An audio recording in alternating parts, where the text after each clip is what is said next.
responding to disruptions, crisis management, and recovery, best practices and case studies for rapid response and recovery from disruptions. Our moderator for the second panel session is John Wrottesley, Executive Director of the European Subsea Cables Association, ESCA. Can we warmly welcome John as he takes his seat and he warmly welcomes the rest of the panel. Thank you.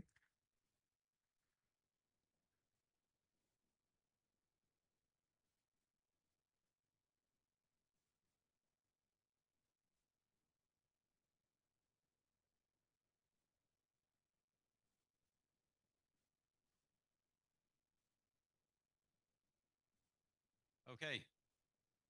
Well, thank you very much for bearing with us. So we're going to have the next panel, which is on crisis response and responding to incidents of disruption.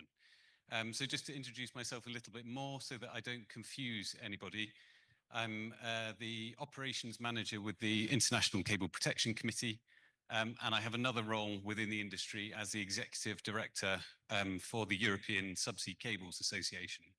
So just in case anyone is a little bit confused between my two positions. So I'd like to invite all of the panelists to come and join me on the stage, and then we will go through a round of introductions. So if everyone can come up, that would be great. So to introduce each panelist who are joining us today, we have Ms. Nonkqubela Jordan-Dyani, who is the Director General in the Department of Communications and Digital Technologies in South Africa, and she leads a government portfolio that compromises 11 state-owned entities connecting South Africa to take advantage of all of the opportunities presented by the digital economy. She champions the creation of an enabling policy and regulatory environment for inclusive economic growth. Then we're also joined by Mr. Xiaowei Luan, who is currently the Vice President of China Telecommunications Corporation Limited and the Chairman of China Communications Services Corporation Limited. With nearly 30 years of experience in the telecommunications industry, he's primarily in charge of the planning, construction, operation, maintenance, and emergency repair of China Telecom's submarine cables. Mr. Luan will be responding in Chinese, so please have your headsets ready. And we have Mike Cunningham, who is the Chief Executive Officer of Crosslake Fibre. Crosslake Fibre is a developer and owner of non-repeated subsea cable systems. Mike is on the board of advisors of Lumitech, a subsea sensing provider, and was formerly on the board of Quintillions Subsea and the CEO of Arctic Fibre. We also have Mr. Andy Palmer-Felgate, who is responsible for marine engineering and route planning of submarine cable systems at Meta, and he is the acting president of the North American Submarine Cable Association, or NASCA. He's also a director and executive committee member of the ICPC as well. And last but not least, we have Jo Conroy, who's a technical program manager at Google. She has over 2 decades of experience in the submarine cable industry, and she also managed the delivery of Equiano, which links Europe to Africa, linking countries across West Africa. And she brings a wealth of experience both to the international advisory body and also to this panel. So welcome to all of our panelists.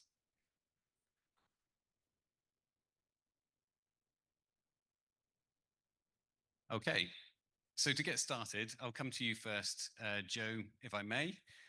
We're talking today about crisis response, but we maybe need to begin with what that response means for the context of industry and for industry actors.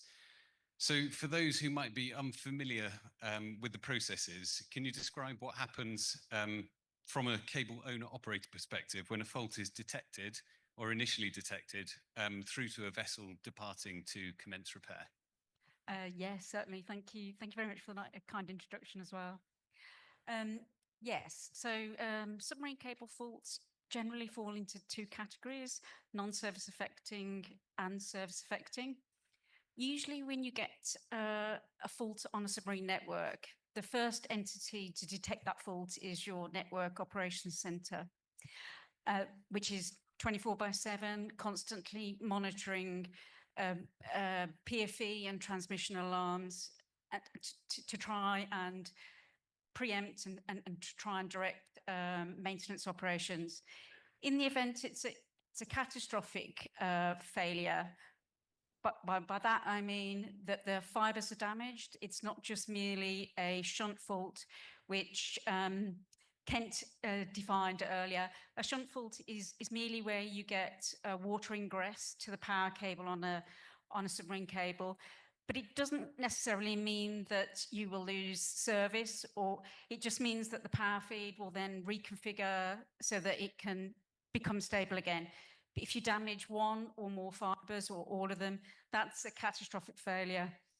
And in that instance, the NOC will generate an event report. And then at the same time, it will contact the operational engineers at both cable stations. So they are dispatched to site. And it's an international endeavour to try and validate there is a submarine cable fault, and then to try and isolate or localise where that fault is. It's really, really important to do that diagnostics, because that data is then provided to the maintenance provider to help them manage the planned repair. So the fault localization process, you know, can be time consuming if it's a shunt fault, or if there's only one or two fibers that are damaged. But they go through that process. They first do gross isolation to try and find out if the fault is between any particular repeater. And then they do some more finessed fault localization, where they do signature analysis on the performance of the optical fibers to try and identify where in that span the fibers are damaged or bent or severed.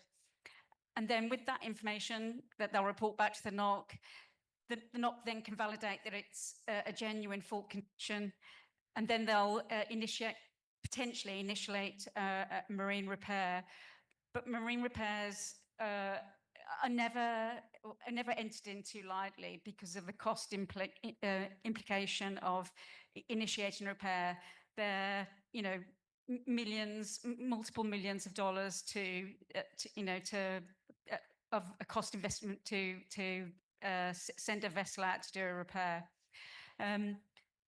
The NOC will also liaise with the maintenance service provider to give them a heads up that there's a potential fault, and try and get an early indication of any standby vessels, or what the likely response time is going to be for a repair vessel to be mobilised to address that repair. In the case that it is a catastrophic failure, again, it's really network dependent. If you've got a highly meshed network or a highly resilient network, you may not decide to do an immediate repair. You may just decide to reconfigure your network, to isolate that fault and to move traffic elsewhere. And that could be for a number of reasons. It could be because you've got other faults on your network, and you can't initiate a repair straight away if it's not a traffic affecting fault. So there's many factors that will decide when you have to do a repair. But then the fault localization data is then passed to the network, to the maintenance provider. Oh. Is it still going? Oh.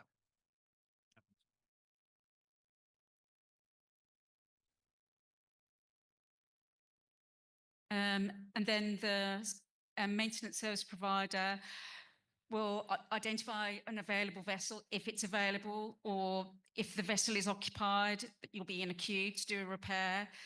The vessel, when it comes alongside, it will have to load all the spares. And it's really crucial to get the fault localization data, because that will direct or inform what spares you load onto the vessel. And then the vessel, you know, will make its way to the cable ground. But as it's hello, the service provider then also has to go through that permitting process ahead of time to make sure that the vessel can get into that jurisdiction and initiate that repair. So, people have alluded to, the permitting process and assistance that governments and authorities can provide to try and expedite that process. Right, no. Oh, there we go. Thanks, Joe. So there's a whole myriad of things which come in that we've discussed some of today into permitting and technical fault finding and so on. So if I come to Mr. Luan next, if I can ask everybody to prepare their heads. So to come back to fault detection, how can submarine cable operators quickly detect faults and implement service rerouting in the event of a cable fault? 谢谢。首先啊，非常感谢 ITU 能够和 ICPC 能够成立这样的一个组织。在过去的2年多的时间里面，我们作为一个海缆的一个运营商啊，在海缆这儿面临了很多的困难和问题，所以我很高兴参加这样的会议。我相信在这样的会议中，随着我们大家共同的努力，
can become less stable.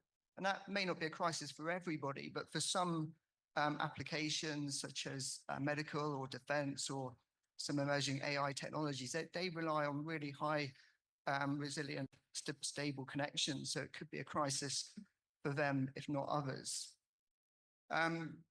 Looking historically, most crises have been down to geological events. I don't know how many people here are familiar with a turbidity current, but a turbidity current is a geological phenomenon. It happens on the edge of the continental shelf.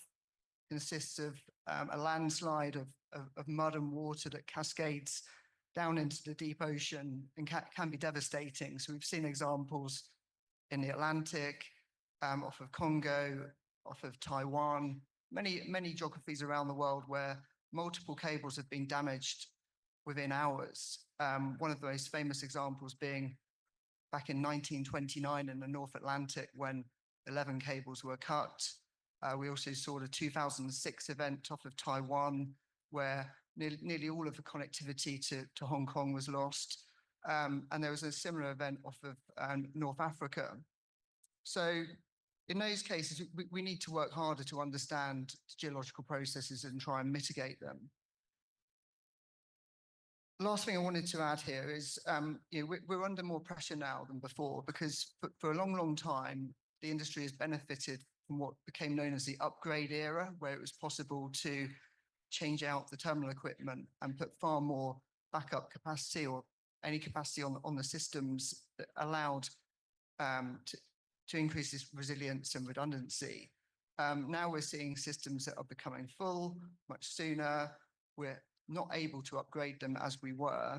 So the alternative now is to build out new systems. So there's more pressure now to build faster, build more resilient, diverse, redundant systems in order to allow us to continue to operate as we have historically. Thank you, Andy. So I think the answer is it depends on the context, the region, the type of fault. So it's reassuring to know that each fault isn't necessarily sending a multi-stakeholder crisis going. So to come to Mike next. So as Andy mentioned, a vital component of submarine cable resilience is geographic diversity of routes and redundancy.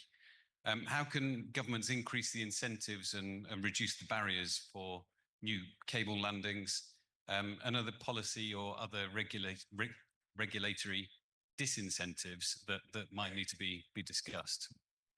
Thanks, John. I think right now there are a number of tailwinds in this regard. The market right now, even Andy, as you mentioned, wants diversity. End users want diversity.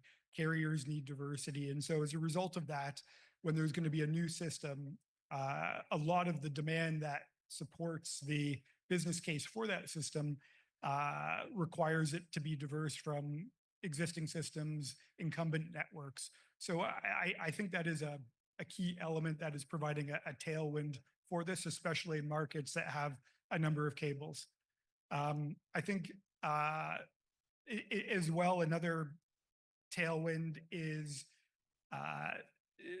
there's been a big change over the last decade where previously your subsea cable was really defined as cable landing station to cable landing station.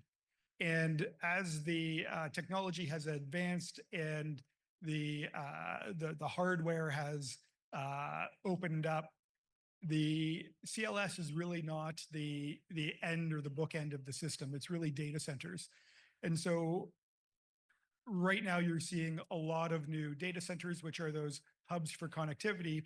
And as a result of that, it's really changing, I think, the ecosystem and the locations where new infrastructure is being built, because they're not being built solely taking into account the cable landing station itself in that location, but taking into account the terrestrial connectivity that's needed to connect that long haul cable to that hub, which is a big data center somewhere or a number of data centers. So I think those are big tailwinds that exist in the market, generally speaking. And so I think really from a government and policy perspective, you should really support that, as opposed to do something like mandate specific landings or diversity and kind of, plan it with a single sort of view. We've talked about having cable protection corridors, and there's two schools of thought on that. Some are they're a good thing because you can really protect that area. I sit in the other camp whereby you don't want to put all your eggs in one basket and have one catastrophic event take out all your connectivity. And what a cable protection zone for landings does, as an example, is it mandates a specific landing. And when you start mandating landings or limiting where cables can go, that hurts the business case. As Kent mentioned, when you're designing a cable, your default is to start off on the shortest route, and then you iterate from there. If you define landings or you severely limit how a cable can be designed through not just a cable protection area where cables must go, but through other issues with the seabed, such as marine protection areas, areas of UXO, that further limits where cables can go, shipping lanes. So I think you want to ensure that the when you're looking at seabed land management, you unconstrain it as much as possible and allow that market that already is providing tailwinds for diversity to really keep going. I think as well that because the systems don't end at the cable landing station, you need to take into account the challenges of that terrestrial onward connectivity, and you have to look at it holistically as well, because you don't want to get caught at the landing station, as it were, even from a regulatory perspective. In some areas, you can own and sell dark fiber on a subsea segment, but you can't own dark fiber or sell it on a terrestrial segment. So that really is one of those regulatory aspects which impacts not the subsea, but the use of the subsea. And I think that in most areas, those market tailwinds are driving redundancy and diversity. But that won't happen in all areas, and where government does need to step in, I think, to support that diversity, which is absolutely required, it should do so in such a way that it does what it's best at, and that's being a user of that connectivity, as opposed to specifically designing it or trying to develop systems on its own, because that's just not the expertise that government has. Thanks, Mike. So it sounds like there's a myriad of things. It's not just about focusing on diversity, but there's all sorts of things that can lead to a multi-stakeholder consideration, holistic overview of these things. So to come back to crisis response, Jordan, as our sole government representative, hopefully you don't feel the pressure too much there. But in terms of crisis management, there's presumably different roles for industry and different roles for government. And are there other solutions within government or an industry government response that can mitigate some of those risks from submarine cable damage turning into a crisis? Thank you very much, John, and a very good afternoon. So speaking about crisis is something that government and the word crisis we try to avoid, although we seem to trend on a daily basis. So I think you're quite correct. I want to underscore the issue of the importance of collaboration. There has to be an industry-government partnership, I think, from the onset. We understand that as government, we are not the main drivers with regards to the cable lay. But firstly, I think creating a conducive environment from a policy perspective is going to be key. I think if we then talk about, because that will also, one, drive the investment, but it will also talk about the diversity issue related to it, which is probably what has not gone into a thought. The diversity will then talk to the issue with regards to redundancy, so that you basically reduce the risk or mitigate the risk that one would have when you have a cable cut. Fortunately, giving the case and scenario for South Africa, we have landing stations for both West and East Africa. So when you then experience challenges on the West Coast, you then have the redundancy line on your East Coast. Similarly, I think it should be applicable across the continent. So if Nigeria is sitting on the West Coast, the redundancy aspect is what we need to look at. How then do you build on the terrestrial network within cross-country to then link up to the other side, so that you're not necessarily just depending on that single cable or the single network coming from your West Coast. So that would be the one key issue that I'd like to perhaps underscore. The other issue I think relates to the awareness program. So to mitigate again the risk when it does happen, it's quite important that you raise awareness. I think earlier on we had the presentation from Kent. Most of the culprits, or unintentional as it may be, reside from the ocean's economy players, which is your fishery. So if you create awareness in as far as to how then they should trade about in the waters, that will also reduce the risk in as far as the cable cut or cable interruptions or and breakages. The ICT sector and industry should then also then have some form of a risk mitigation or plan. We also heard about the response time, which is worrying. We had a case and scenario March last year, and I think most of us were adversely affected by it. And obviously from a public perspective, they didn't understand the delay time with regards to this. So there has to be some level of cooperation as well with then the cable, submarine cable systems that could also assist from a response perspective.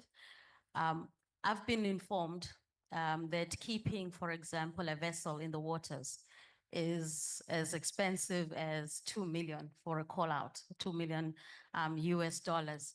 And people won't be able to afford that on a regular basis. But I think we can mitigate some of these challenges by obviously having proactive response. Lastly, if I may just say, from an African perspective, we developed a protocol on the submarine cable that basically talks to the open access, but also encouraging other cable investors to continue investing in the African market. And that again is just building on the resilience as well as the redundancy for it, because we're still most definitely going to need more capacity going forward. Thank you.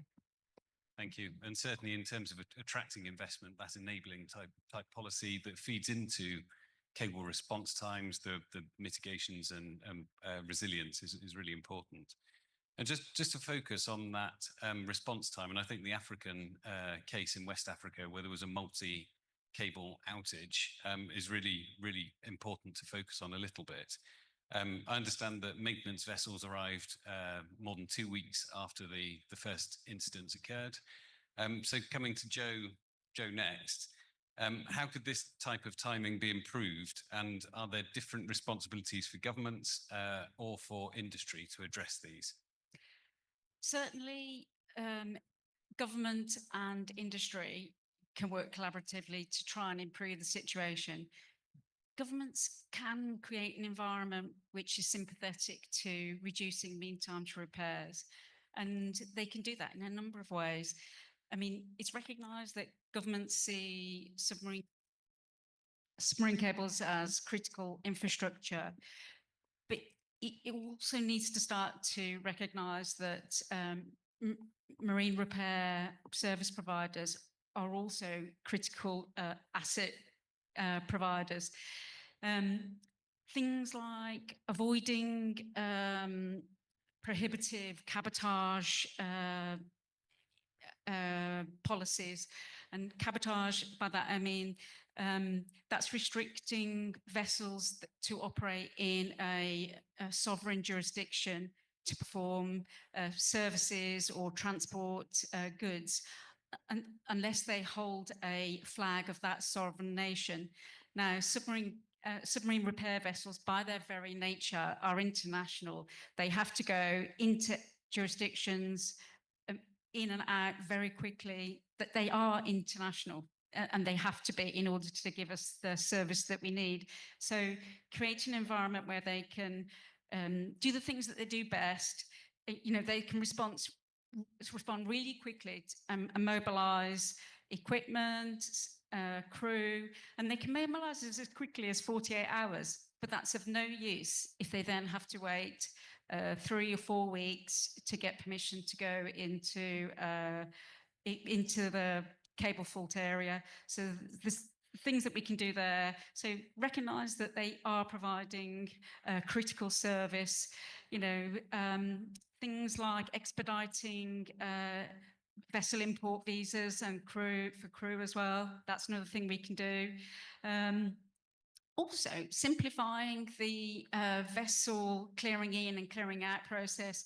When a repair vessel has finished its operation, if it then has to transit all the way into a port to clear out and then go back out again, that's going to add another 4 or 5 days onto the next operation. So there's things like that we can do. All of those things will reduce your mean time to repair, more depots, more vessels, berths. But the other thing, the underlying thing to avoid having to do emergency repairs is having a meshy network, having a diverse, redundant network. And then another aspect that will improve that is making permitting, the permitting process for installing new cables more transparent, more consistent. The approval processes for installing submarine cables, making those consistent so everybody knows how long it's going to take. It's commonly known that, deploying a new submarine cable system, it's not the engineering of the system, it's not the manufacture, it's not the assembly. The critical path item for deploying any new submarine cable system is the permitting. And while we're not saying it needs to be circumvented, but there are things that we can do to make those processes more predictable. Thanks, Joe. So I'll come to Mr. Luan again next. So if I ask everyone to put their headsets on while I ask the question. So coming back to incidents of multiple damage. So in scenarios involving multiple simultaneous cable faults, what strategies are employed to restore services and ensure network resilience? 谢谢。作为一个运营商呢，通常有一条海缆发生故障啊，那就是一件大事了。如果是多条海缆故障，那对于一个运营商来讲是一件灾难性的事情。这样的事情呢，碰巧被我遇到了。所以今天到这里来参加会议，谈起来多条海缆中断的故障处理的过程中啊，于我来讲仿佛在昨天一样，记忆犹深。当一个运营商的多条海缆同时中断的时候，我自己的经验呢是说，靠自己来疏导话务或者是恢复服务，在短期内是非常难的。即使是有一个非常训练有素的队伍，而且他有非常强的执行力，这个时候也是非常困难。那我的经验呢，在这个时候必须要加强运营商间的合作。比如说以我们中国电信为例，我们在遇到这种故障的时候呢，我们都会跟在中国的其他2家运营商，中国移动和中国联通，我们都会通力合作。这样的话，对于快速的恢复业务是起到了至关重要的作用。我们在最一开始，我们没有合作，耽误了很长的时间，下了很大的力气。我们也有通过3家的合作，我们快速的恢复的业务的成功的案例。所以在这样的一个事件中，我的经验是跨运营商间的合作是非常非常关键的。有效的预防在多条海缆同时中断以后的影响业务的最好的办法就是提前在一些关键性的节点上进行互联，这样的话呢，做一些提前的备份，做一些提前的预案。当然了，推而广之呢，我们在洲际之间，在不同国家，甚至在洲际之间的运营商之间的合作，也是关键的关键。我想这也是我们今天在这里开会，也是我们今天这样的一个海缆咨询组织的一个主要的一个目的。当然，长期来看呢，最好的办法是让它不中断。所以呢，我们的多路由，我们的多海缆、多登陆点，再加上我们的近海的渔业活动啊，以及其他的原因的一些预案或者是预防，这些都是关键的关键。谢谢。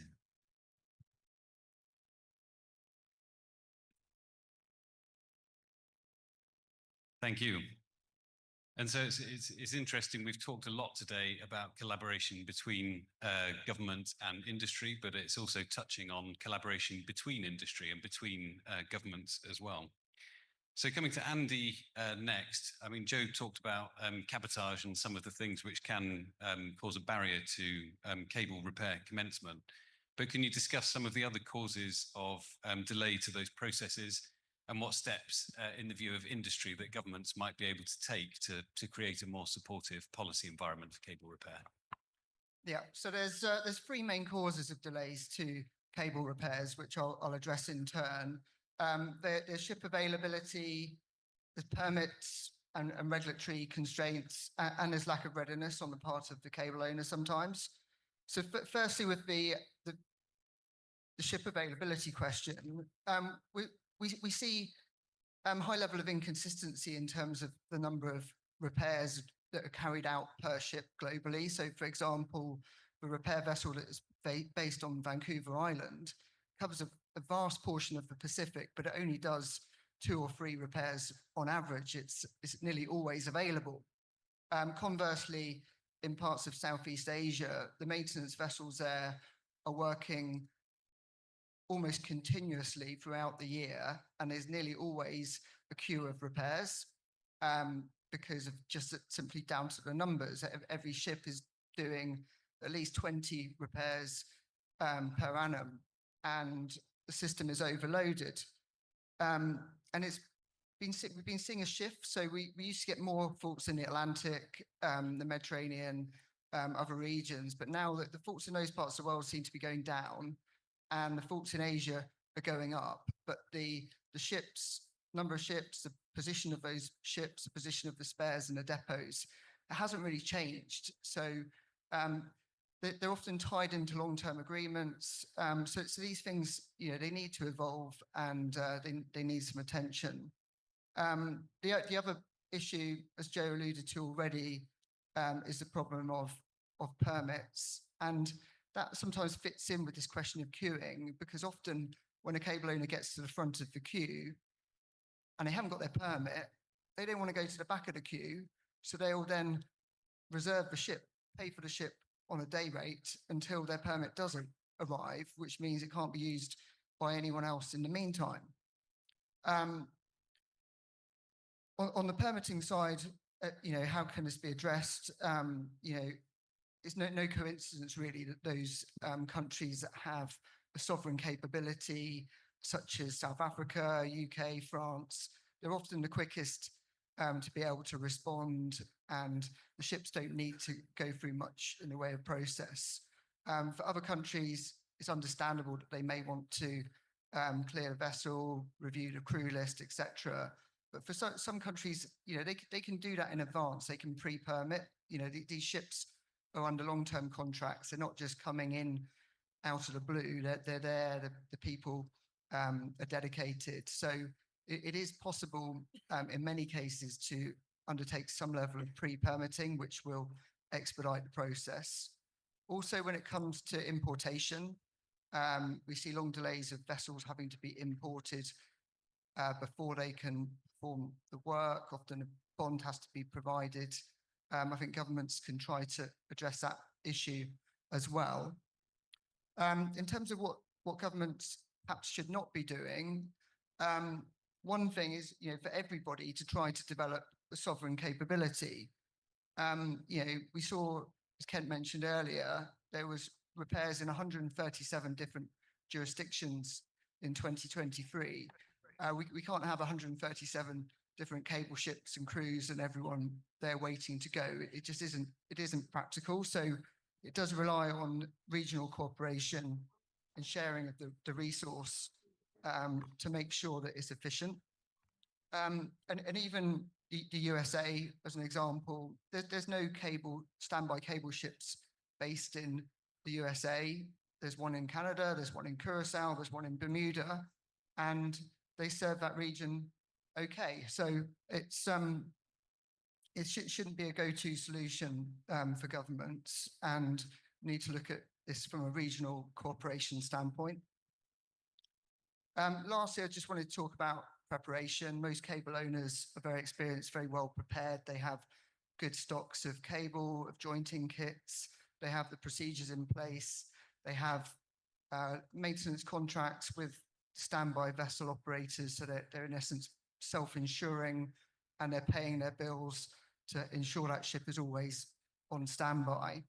There are occasionally instances where that does not happen, and that can cause delays. So, if governments wanted to take a closer look at which cable owners are acting responsibly and Если страны хотят это делать, им a step that приходится could be taken.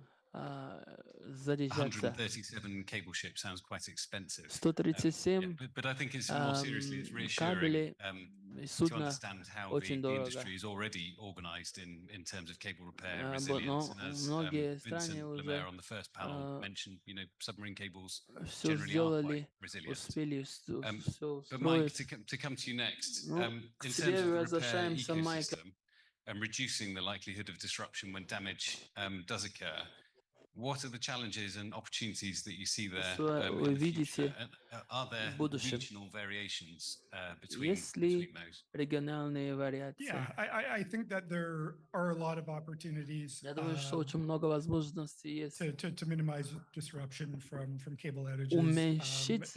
And the good thing about those and why they're opportunities is I think a lot of them come with И a все, что very, very хорошо, small price tag. это многие There are языки challenges as прийти well с that come with маленькой bigger price tags. цены. But I think Не очень дорого.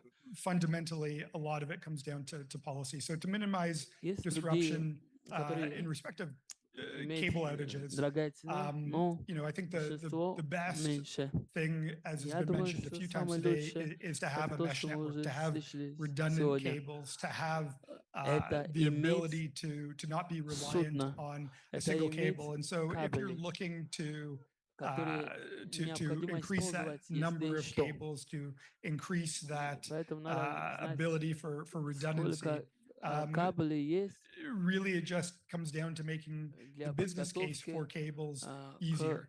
And I think that is something самой that when сложной it comes ситуации. to permitting costs, licensing costs, Поэтому, когда мы говорим that's насчет something that лицензии, in many places in the world can be very material. And to the extent that you're и able всё, to lower those to make the business case for developing cables возможно, much easier, then you've gone a long way to helping that ecosystem where a disruption or an когда outage вы in an уже individual пошли cable will have a дольше, much да, smaller дольше. impact. I think the second thing is when it comes down to specific Когда мы говорим насчет outages, it's really a специфических function of demand and supply. energies, это насчет And спрос it's the demand for и a ответ. cable repair Это vessel that can serve спрос, that region at that given подчинение, time.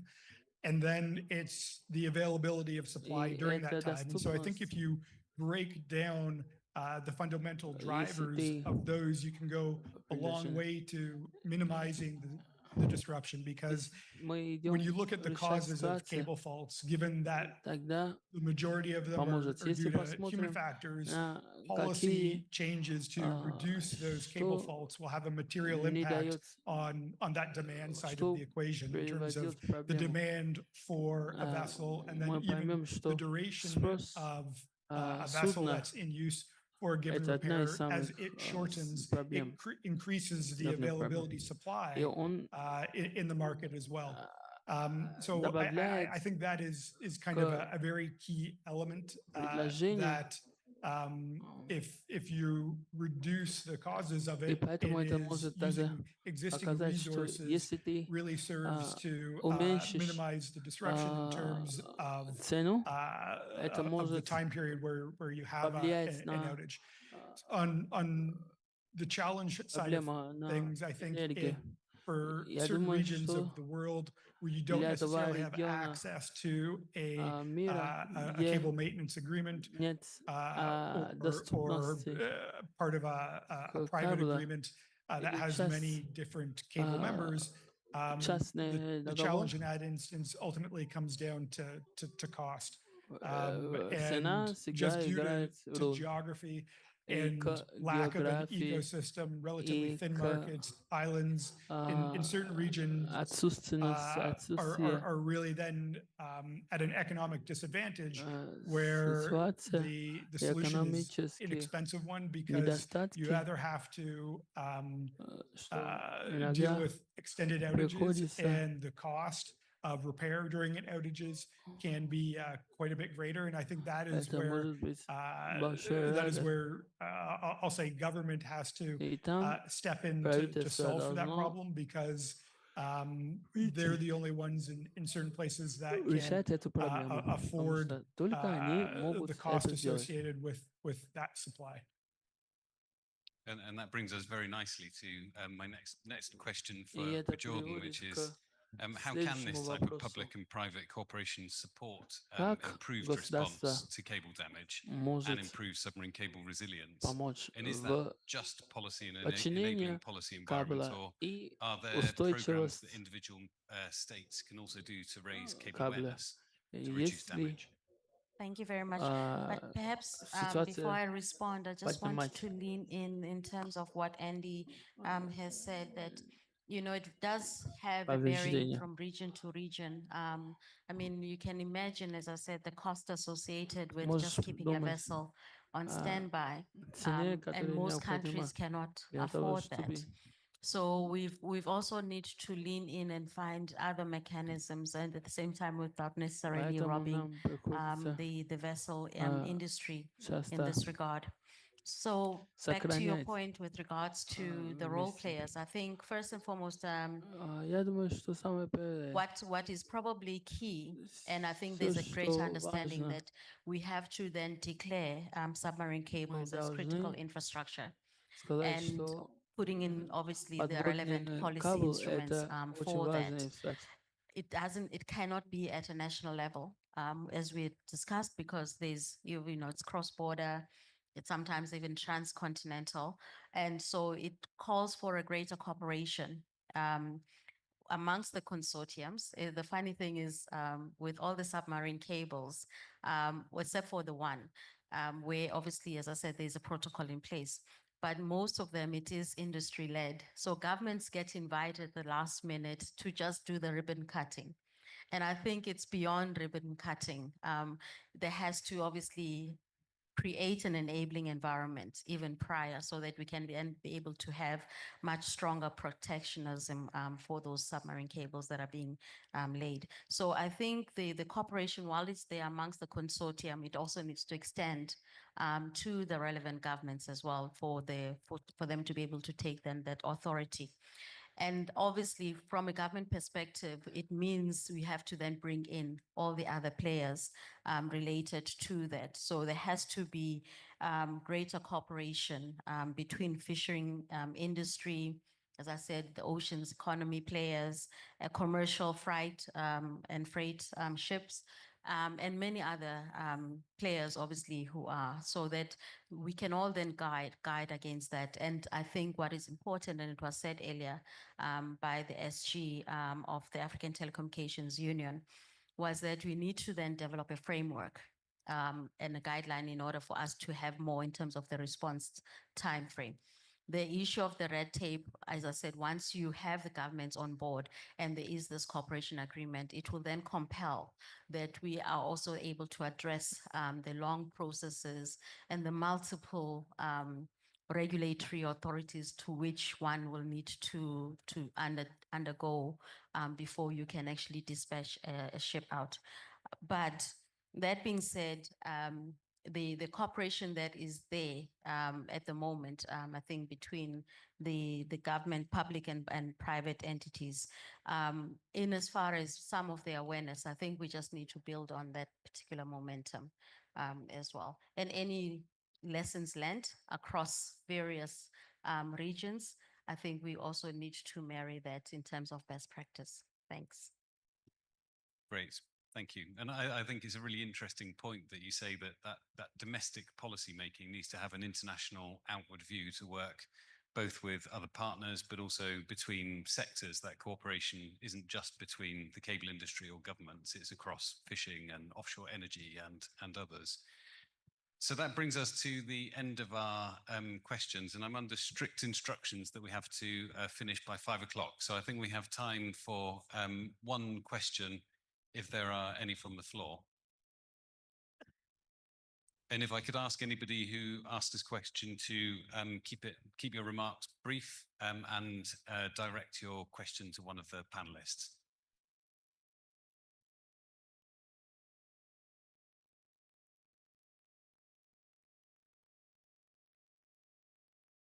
And I can't see any, so if you would like to join me in a round of applause, thank you to all of our panelists and thank you for being a good audience.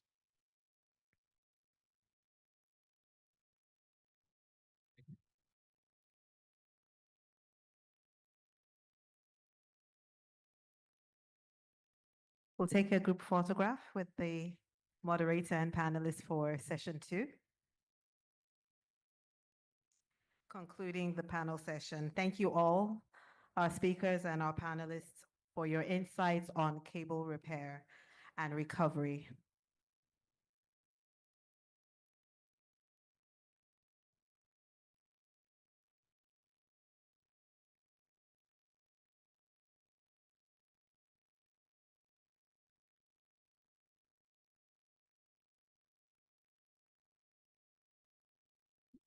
Let's appreciate them one more time as they take their seats. Thank you. Your Excellencies, distinguished guests, we have come to the end of day 1. Tomorrow is another day for us to lend our voices to submarine cable resilience. The organizers would like to invite you all to a gala dinner starting at 6 p.m. in the courtyard with the fountains. That's at 6 p.m. The gala dinner will start. And the gala dinner is proudly put together courtesy of the Nigerian Communications Commission, NCC. We'd like to appreciate them for that. Please join us at 6 p.m. The summit continues tomorrow at 9:30 a.m. prompt. Have a good evening and see you tomorrow.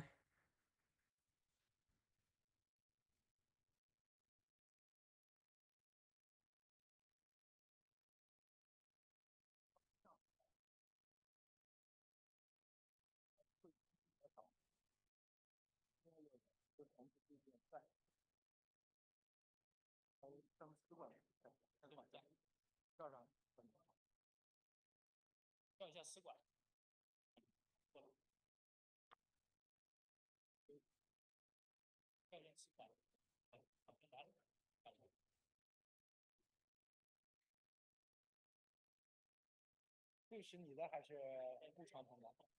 你的是吧？刚才给我的。你的就你拿着，用一本。给我的，对。啊，用给你包啊，包。给我，放在这儿。这个是刚才是搁这儿还是我们收起来的？刚才是那个。